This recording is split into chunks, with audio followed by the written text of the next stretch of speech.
అధిక బరువుతో బాధపడుతున్నారా? వెనిలాస్ వెయిట్ లాస్ డైట్ ప్లాన్ తో ఇంటి దగ్గర నుంచి హెల్దీగా బరువు తగ్గండి. మా కట్టప్ప. మీ కట్టప్ప.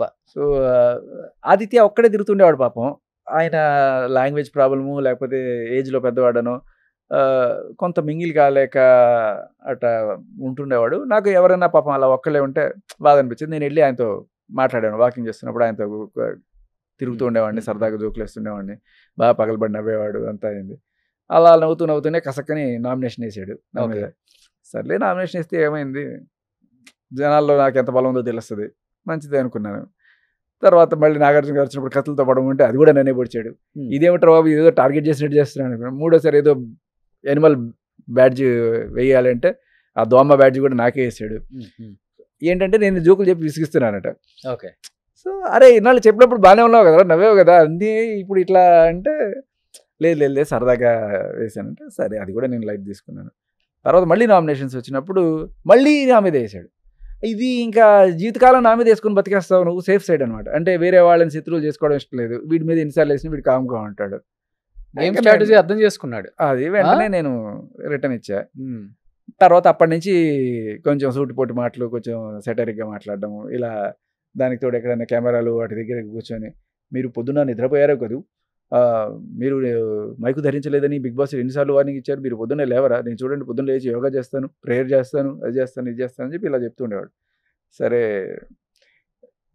నామినేషన్ వేసినందుకు ఏదో రకంగా నన్ను టార్గెట్ చేయడానికో లేకపోతే చేస్తున్నానని చెప్పి, లేదండి మీరు కూడా పడుకోండి, ఎందుకు పొద్దున్నే లేచి ఇది చేసుకుంటారు, హ్యాపీగా కొంచెం అప్పుడప్పుడు నాకు వెన్ను నొప్పి అని చెప్పి కంప్లైంట్ చేస్తుంటాడు, ఇక్కడ పట్టు జస్ట్ ఇట్లా అంటుంటాడు.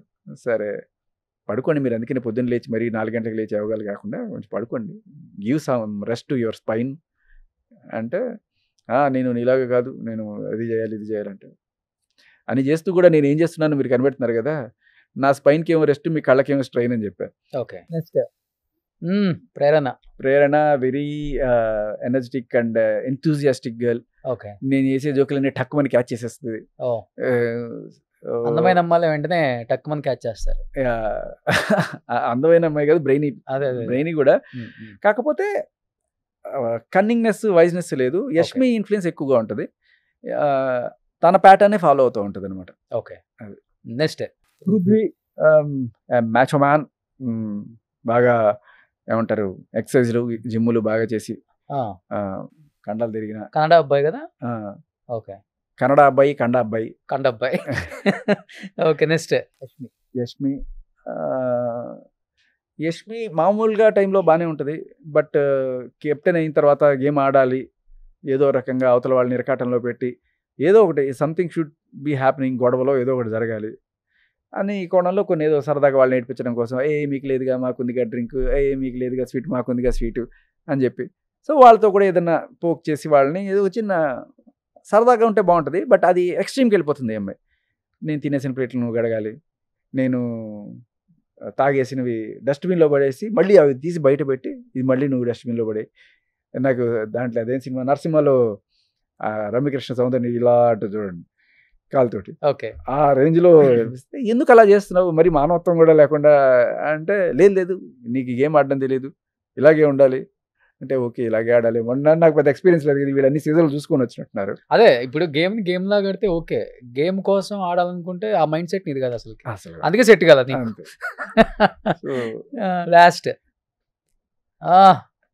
నీకు ఇష్టమైన. నేను ఫస్ట్ నామినేట్ చేసింది ఈ అమ్మాయినే. అదే బట్ ఫైనల్గా గెలవాలనుకుంటుంది ఈ అమ్మాయినే. ఎందుకంటే ఫస్ట్ ఏమీ తెలియకుండా నామినేట్ చేశాం. అది కూడా నామినేషన్ అంటే ఏంటంటే ఊరికే సరదా నామినేషన్, అది మాకు ఎవరికి తెలియదు సరదా అని. అనిల్ రావిపూడి గారు వచ్చి ఈసారి బిగ్ బాస్లో పెద్ద ట్విస్ట్ ఉండబోతుంది, ఫస్ట్ డేనే ఎలిమినేషన్ ఒకరిని తీసేస్తున్నాం అని చెప్పి మణికంఠని ఈవిని నామినేట్ చేశారు. చాలా మంచి అమ్మాయి. సో మణికంఠకి అందరూ మణికంఠ అని పెట్టారు. ఈ అమ్మాయి ఉండేసరికి ఇంకా నేనేం చేశాను, అందరూ పాపం మణికంఠకి వేసేస్తే వాడు ఏమైపోతాడు, ఏమి తెలియకుండా వచ్చిన రోజు వాడిని పంపించడం న్యాయం కాదని చెప్పి నేను సరే ఈ అమ్మాయికి వేద్దామని చెప్పి వేసాను. దానికి అనిల్ రావిపూడి గారు అప్పటికే మనకున్న ఇమేజ్ని ఆయన, నువ్వు ఖచ్చితంగా అమ్మాయిలకి వేస్తావులే, మగజాత ఆణిముత్యం కదా అన్నట్టుగా ఆయన, అవును సార్ నేను వేస్తాను అని చెప్పి ఈ అమ్మాయికి వేసాను. బట్ తర్వాత తెలుసుకుంది she is very very genuine contestant, very nice speaks heart. తనది ఏదో సినిమా రిలీజ్ అయినప్పుడు ప్రమోషన్స్ లో నేనే ఆ టైంలో అక్కడే కూర్చున్నా. ఓ చాలా పెద్ద అభిమాని సార్ నీకు, మా ఫ్యామిలీ మేమందరం ఇలా రావటం నాకు చాలా హ్యాపీ అని. అమ్మాయి అంత సెన్సిటివ్, చాలా అంటే చాలా హార్డ్ వర్కర్. ఆ రోజు నాకు కూడా తెలిసింది ఫస్ట్ టైం. మళ్ళీ బిగ్ బాస్ లోకి వెళ్ళిన తర్వాత మొన్న చూసాను అమ్మాయిని. ఇంకా నాకు కొడుకు పుట్టాక వాళ్ళ అమ్మ నాన్న కూడా వచ్చి హాస్పిటల్లో చూసి వెళ్ళారు. ఏ పరిచయం లేదు అంతకుముందు మాకు. ఫస్ట్ టైం నేను అక్కడ బిగ్ బాస్ లో చూడడమే, బట్ బయటకు వచ్చాక వాళ్ళ వచ్చి మరీ చూసిపోయారు. అంటే వాళ్ళ ఫ్యామిలీ కూడా అంత సెన్సిబుల్. అవును విన్నా నేను కూడా. Next Manikanta game. ఈ అబ్బాయి చెప్పేదంతా నిజమా అబద్ధం అసలుకి? హౌస్ లో ఫస్ట్ లోనే స్టార్ట్ చేశాడు అంతా. అమ్మ లేదు, నాన్న లేదు, వైఫ్ కూడా వెళ్ళిపోయింది, ఈ రకరకాల ఏదేదో చెప్తున్నాడు. అర్థం కావట్లేదు ఎవరికి. పుల్లలు పేర్చి అమ్మ చితి మంట పెట్టాను అవన్నీ ఏవీలో చెప్పుంటాడేమో, బట్ ఇక్కడ ఎందుకు చెప్పాడు అనేది మాకు అర్థం కాలేదు. ఎవరు అడగను కూడా అడగల. సింపతి కోసం ఫస్ట్ వీకే ఎలిమినేట్ అయిపోకుండా కాపాడుకోవడం కోసం అలాంటి గేమ్ ఆడినట్టున్నాడు.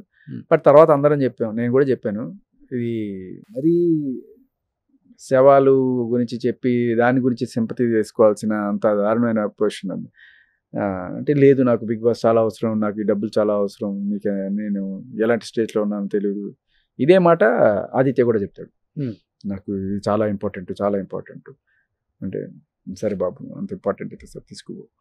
ఆత్మాభిమానం చంపుకుంటున్నారు. పర్ఫెక్ట్ మాట. ఇంక అవన్నీ పక్కన, టార్గెట్ కోసం ఏది ఎంతకైనా మేము అది అన్నట్టుగా అనిపించింది నాకు. చెప్పాను నేను, ఇది బాగాలేదు, మరి అంత చేయాల్సిన పని లేదు. సో అది గేమ్ కోసం ఎక్కడికైనా వెళ్తాను, ఎంత దూరమైనా వెళ్తారు. మొత్తం మంచితనం ఇవన్నీ కూడా ఉండవు, సెకండరీ. Next king. అద్భుతం అండి ఆయన యాంకరింగ్ అయితే, నిజంగా ఫిదా అయిపోయాను. ఇన్నాళ్ళు నేను చాలా అంటే అక్కడక్కడ కొన్ని అసార్టెడ్గా ఎపిసోడ్స్ చూశాను. ఇంతకుముందు చేసిన పాత బిగ్ బాస్ సీజన్లో చాలామంది చేశారు, అందరికీ మనకన్నా హీ ఈజ్ ద కింగ్, దాంట్లో ఎటువంటి డౌట్ లేదు. చూస్తున్నప్పుడు ఒక యాంకర్గా నేను ఈయన చూసి నేర్చుకోవాలి. వెంటనే మాట్లాడేయాల్సిన అవసరం లేదు. టేక్ యువర్ టైం, 2-3 సెకండ్లు తీసుకో, ఆలోచించు, థాట్ ప్రాసెస్, పర్ఫెక్ట్ పాయింట్ మాట్లాడు అనేది అక్కడ ఆయన మాటలు చూడండి. ఒకసారి మాట్లాడి తిరుగుతారు. ఈ లోపల ఇన్పుట్స్ కూడా వస్తుంటాయి ఆయనకి బిగ్ బాస్ టీం నుంచి. బట్ ఎక్కడ కూడా మనకి సీమ్లెస్గా అలా వెళ్ళిపోతున్నట్టు అనిపిస్తుంది. పాయింట్ టు పాయింట్ లాగి పర్ఫెక్ట్గా మాట్లాడతారు ఆయన.